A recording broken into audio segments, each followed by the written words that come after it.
They always say that silence speaks louder than words, but I never really understood what that meant until that morning.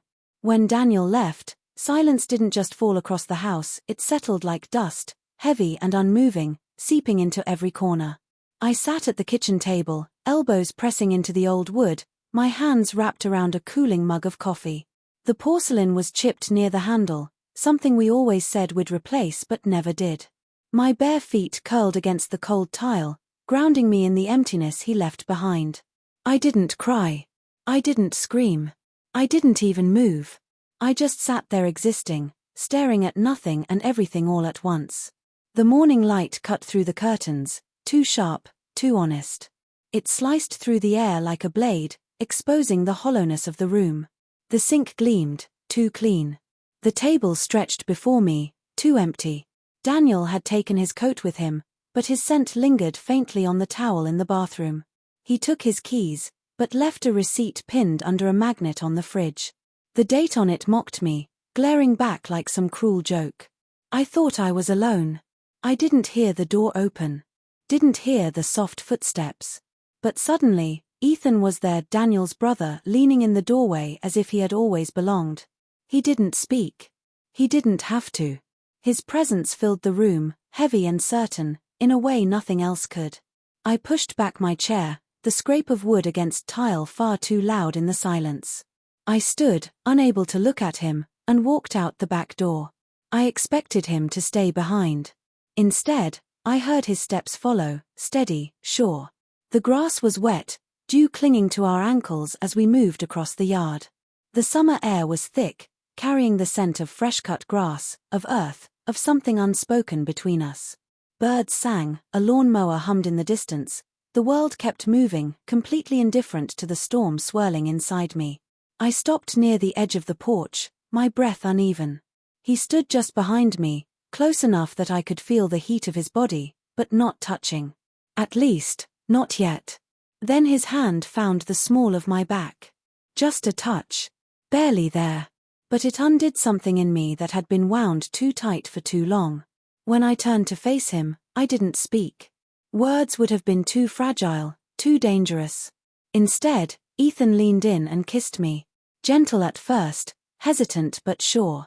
His lips tasted faintly of coffee and something sweet, peach maybe. I kissed him back, just enough for him to feel it. Just enough for me to realize how much I had needed it all along. His breath hitched before the kiss deepened, deliberate and patient. He kissed me like time wasn't rushing us forward, like we had all the moments in the world to discover each other. When we finally pulled apart, it wasn't because we doubted what had just happened. It was because we didn't know where it would take us. His lips brushed the hollow of my neck, a soft kiss followed by the faintest graze of teeth.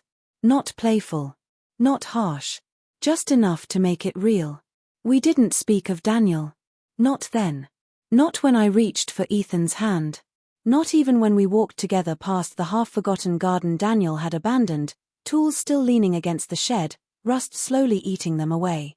At the edge of the yard, beneath the wide branches of the sycamores, Ethan finally broke the silence. "I wasn't going to come," he said, his voice low, almost ashamed.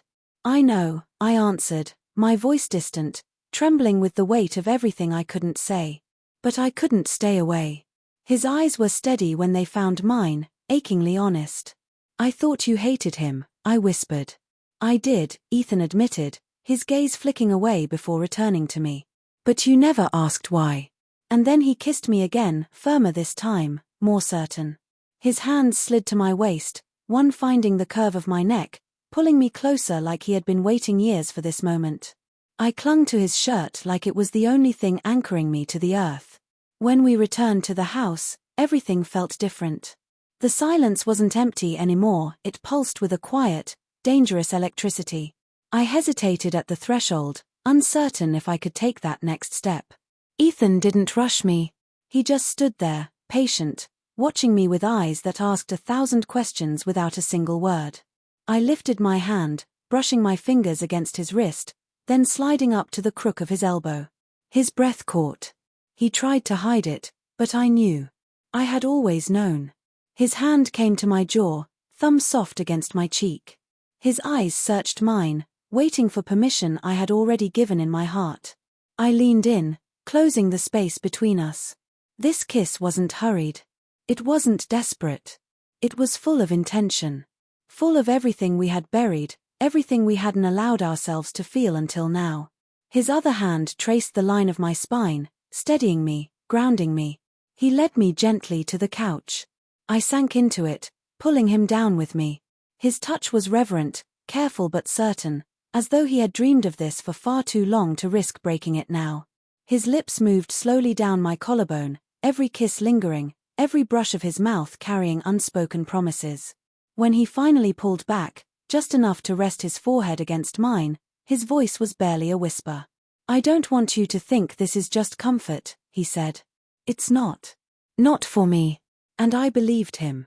Because this wasn't about filling the hollow space Daniel had left behind. Ethan had carried this desire, this want, for longer than he had ever admitted. I felt it in the trembling of his hands, in the way his lips pressed against mine like a vow he intended to keep. Later that night, we climbed onto the roof and lay side by side beneath the stars.